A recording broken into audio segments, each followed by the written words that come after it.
ചേച്ചി അപ്പം ആറ്റുകാൽ പൊങ്കാലയ്ക്ക് വന്നിരിക്കുകയാണ്. ഇതിപ്പോൾ എത്രാമത്തെ വർഷത്തെ പൊങ്കാലയാണിത്? ഇതെനിക്കൊന്ന് 10 അല്ലെങ്കിൽ 11 ആയിരിക്കണം. 10ഓ 11ഓ ആയിരിക്കണം ഇപ്പം. ഇപ്പം ഫാമിലിയോടെ വന്നിരിക്കുന്നത്? അല്ല, ഞാനും എൻ്റെ സിസ്റ്റർ ഇൻ ലോയും കൂടെ വന്നിരിക്കുന്നത് ഇപ്രാവശ്യം. ഇപ്പം എല്ലാവർക്കും ഓരോ ആഗ്രഹം കാണും പൊങ്കാല ഇടുന്ന സമയത്ത്. ചേച്ചിയുടെ ആഗ്രഹം എന്താണ് ഈ കൊല്ലം? എനിക്കങ്ങനെ ഞാൻ എല്ലാ വർഷവും വന്ന് തൊഴാനുള്ള ഭാഗ്യം തരണേന്ന് പറഞ്ഞിട്ടാണ് വരിക. അതെനിക്ക് ഭാഗ്യം കിട്ടുന്നുണ്ട്, ദേവിയുടെ അനുഗ്രഹം കൊണ്ട് ഭാഗ്യം കിട്ടുന്നുണ്ട്. എല്ലാവരും നന്നായിരിക്കണേ എന്നുള്ള പ്രാർത്ഥനയോട് കൂടി തന്നെയാണ് വന്ന് ചെയ്യുന്നത്.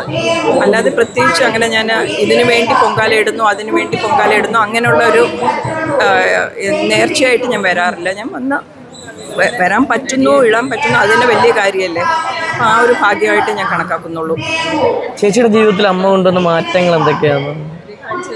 അതെല്ലാ അനുഗ്രഹങ്ങളും അമ്മ കാരണം തന്നെയല്ലേ. അപ്പം മാറ്റങ്ങൾ എന്ന് പറയാനായിട്ട് ഇപ്പം എന്ത് അനുഗ്രഹങ്ങൾ ആഗ്രഹങ്ങളോ അല്ലെങ്കിൽ എന്തൊരു നമുക്ക് നല്ലത് എന്തുണ്ടാവുന്നതാണേലും അതൊരു നല്ല അമ്മയുടെ അനുഗ്രഹം കൊണ്ട് തന്നെയാണ് നമുക്ക് ഏറ്റവും നല്ല കാര്യങ്ങളൊക്കെ നടക്കുന്നതെന്ന് വിശ്വസിക്കുന്ന ആളാണ് ഞാൻ.